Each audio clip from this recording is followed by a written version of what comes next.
नमस्कार, मैं हूं मनोज अलीगढ़ी और हम हैं राजस्व राज्य मंत्री जी माननीय अनूप प्रधान जी के आवास पर। और देख सकते हैं यहाँ पर स्वागतों का तांता लगा हुआ है, लोग स्वागत करते हुए नजर आ रहे हैं, ढोल नगाड़े भी बजते हुए नजर आ रहे हैं। ये देखिए, ये सीधी तस्वीर है माननीय अनूप प्रधान वाल्मीकि जी के आवास से हैं, जिन्होंने उत्तर प्रदेश में खास बढ़त दिखाते हुए हाथरस के सांसद और वहाँ के पब्लिक ने पूरे तरीके से इन्हें स्वीकार किया है। हाथरस का सांसद मनोयोग से लोगों ने बनाया है। माननीय सांसद कहूँ या आपको मैं मंत्री जी कहूँ? देखिए, जो आपकी इच्छा हो।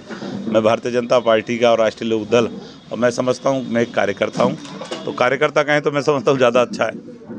तो आप हैं हमारे बीच में हाथरस के सांसद और उत्तर प्रदेश सरकार में राजस्व राज्य मंत्री जी। आइए बात करते हैं मंत्री जी से कि ये जो सफ़र था 2 महीने का, कुछ दिनों का, उसमें किस तरीके से आपने अपना प्लान किया राजनीति बनाने का। और पहले शुरुआत में तो आप कह रहे थे कि टिकट मैं नहीं मांग रहा, संगठन देगा तो मैं स्वीकार करूँगा, मैं तो एक चौकीदार हूँ। लेकिन चौकीदार से तो आप मुखिया बन बैठे, क्या कहानी रही?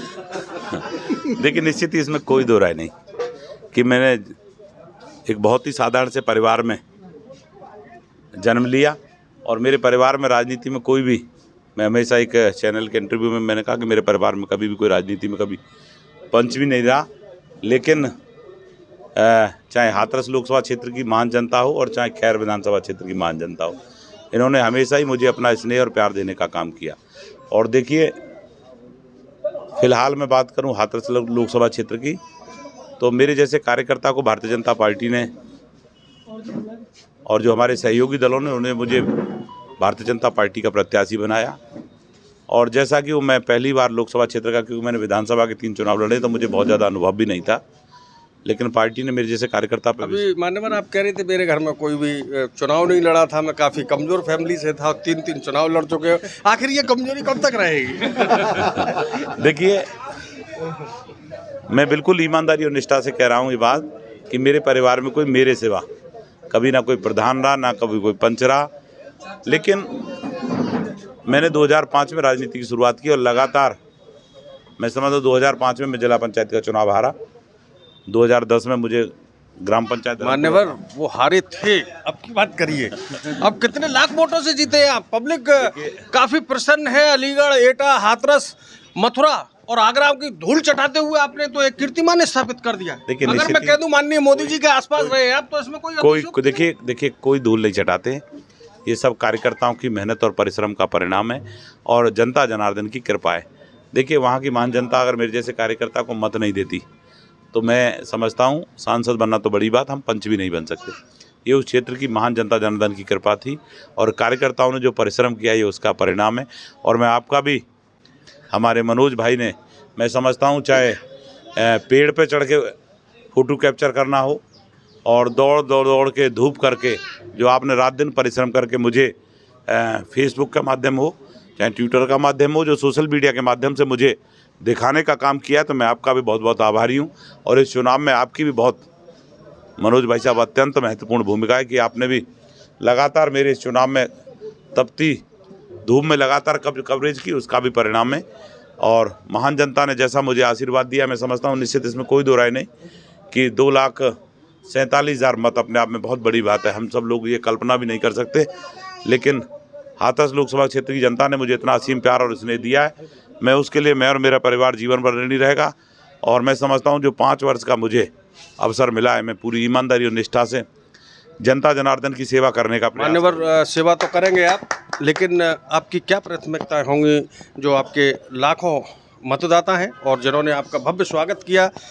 जब आपके रोड शो देखे मैंने, तो आपने कमाल का प्रदर्शन किया। आपके जो चाहने वाले थे उनकी संख्या आसपास के जिलों से कुछ ज़्यादा होती थी। आखिर इसके पीछे क्या कारण था जो आप लोगों के इतने लोकप्रिय क्यों बने रहे? देखिए, मैं समझता हूँ कोई ऐसा विषय नहीं है। हम जनप्रतिनिधि बनते हैं तो जनता के आशीर्वाद से हम सब लोग चुन करके आते हैं। हमें, मैं समझता हूँ कि जनता की भावना की कदर करते हुए, उनके जो भी भावनाएं हों, हमें उनकी कदर करते हुए और उनके निश्चित जो भी कार्य होते हैं, हमको उसको पूरी ईमानदारी से करना चाहिए। और मैं समझता हूँ उसी का परिणाम है। मेरा तो कोई, मैं समझता हूँ इस तरह का कभी रहा भी नहीं, मेरा राजनीतिक कोई बहुत ज़्यादा अनुभव भी नहीं है, लेकिन फिर भी मैं खुद देखता था, जब मैं प्रचार करता था तो मेरे पास मैं समझता हूँ कि किराए की गाड़ी बहुत ना के बराबर थी, लेकिन जब मैं कभी अपनी गर्दन पीछे करके देखता था तो काफ़ी गाड़ियाँ मेरे साथ चलती थी, तो मैं समझता हूँ ये कार्यकर्ताओं का प्रेम और स्नेह था। मान्यवर, आपको तो पता ही नहीं है, काफी गाड़ी नहीं होती थी, चुनाव आचार संहिता लगी हुई थी, आपके गाड़ी होती थी 125, 140। नहीं, ऐसा नहीं है, ऐसा नहीं है। जो परमिशन की गाड़ियाँ थी सिर्फ वही मैं समझ रहा हूँ सर। लेकिन हो सकता है कोई कार्यकर्ता आ गया होगा, उसका भाव है। हर विधानसभा ने एक दूसरे से ज़्यादा अच्छी परफॉर्मेंस देने का काम किया है, और देखिए इसी का परिणाम है। सादाबाद में भी लगभग हम समझते हैं कि 50,000 से ज़्यादा मतों से मेरे जैसे व्यक्ति को जिताने का काम किया है। तो मैं चाहे सादाबाद हो, चाहे अपनी हाथरस हो, हाथरस में हम सबसे ज़्यादा मतों से जीते, लगभग 81,000 का अंतर हाथरस विधानसभा क्षेत्र में रहा है। लेकिन प्रत्येक विधानसभा में लगातार मुझे बढ़त देने का काम किया। हम किसी भी विधानसभा में, मैं समझता हूँ, हारे नहीं है। लगातार हर विधानसभा में हम लोगों ने चुनाव जीतने का काम किया है, और देखिए इसका परिणाम जो आया है, मैं समझता हूँ कार्यकर्ताओं ने और सभी लोगों ने परिश्रम किया। उस परिश्रम की बदौलती मेरे जैसे व्यक्ति को जिताने का काम किया है। और निश्चित जो इस चुनाव में सभी हमारे वॉलंटियर्स और जितने भी सहयोगी लगे, मैं सबका आपके चैनल के माध्यम से बहुत बहुत आभारी हूँ कि उन्होंने उस तपती धूप में अपने शरीर की भी चिंता न करके वहाँ पसीना बहाने का काम किया। मैं उनका जीवन भर आभारी रहूँगा, और निश्चित ही मैं हाथरस लोकसभा क्षेत्र के लिए जितना अच्छा कर सकता हूँ उतना अच्छा करने का प्रयास करूँगा। माननीय मंत्री जी, एक आखिरी सवाल हो रहा है। लोगों का, हाथरस के लोगों का कहना था कि नेता बनने के बाद नजर नहीं आते, क्या ये सवाल आपके साथ भी रहेगा? देखिए मेरे साथ, मैं समझता हूँ नहीं रहना चाहिए। मैं रात भी वहीं था और अभी नहाने के बाद तत्काल हाथरस जा रहा हूँ। मैं निश्चित हाथरस मुख्यालय पर बैठने का काम, देखिए एक सांसद को 5 विधानसभा क्षेत्र होते हैं। कोई भी एक विधानसभा ये चाहे कि मेरी विधानसभा में रहे, ऐसा संभव नहीं होता। लेकिन मैं 5 विधानसभाओं में इक्वल घूम करके और हेडक्वार्टर पर बैठ करके दिन निश्चित कर दूंगा, वहाँ लोगों की सुनूंगा और एक अच्छी व्यवस्था दे करके, जिससे कि किसी को पीड़ा ना हो। हमारी ड्यूटीज है। और अभी आपने देखा भी कि अभी 22 लोगों की बड़ी दर्दनाक मृत्यु हमारे लोकसभा क्षेत्र के, चाहे विधानसभा क्षेत्र इंगलास हो, चाहे अपनी विधानसभा सादाबाद हो, चाहे हाथरस हो। मैंने कोई एहसान नहीं किया, मेरा फ़र्ज़ था, लेकिन मैं वहाँ तत्काल पहुँचा। लेकिन मैं एक दूसरे पर टिप्पणी नहीं कस रहा, लेकिन सपा और बसपा के कार्यकर्ता या जो लोग चुनाव लड़े, वो मुझे उनके अंतिम संस्कार में भी दिखाई नहीं दिए। तो निश्चित मैं पूरी ईमानदारी और निष्ठा से इस क्षेत्र की सेवा करने का प्रयास करूँगा। मान्यवर, एक आखिरी सवाल पूछ रहा हूँ, आप चाहें तो जवाब दें या ना दें। आपने टॉप का प्रदर्शन किया है, अली नहीं बल्कि प्रदेश भर में आप उंगलियों पर गिने जाने वाले नेताओं में नाम आ रहे हैं। लेकिन आखिर क्या हुआ ऐसा कि अलीगढ़ लड़खड़ा गया, बिल्कुल नुक्कड़ तक पहुंच के, और एटा आस पास का जिला एटा बिल्कुल ही गड़बड़ हो गई। देखिए अलीगढ़ कोई लड़खड़ाया नहीं है।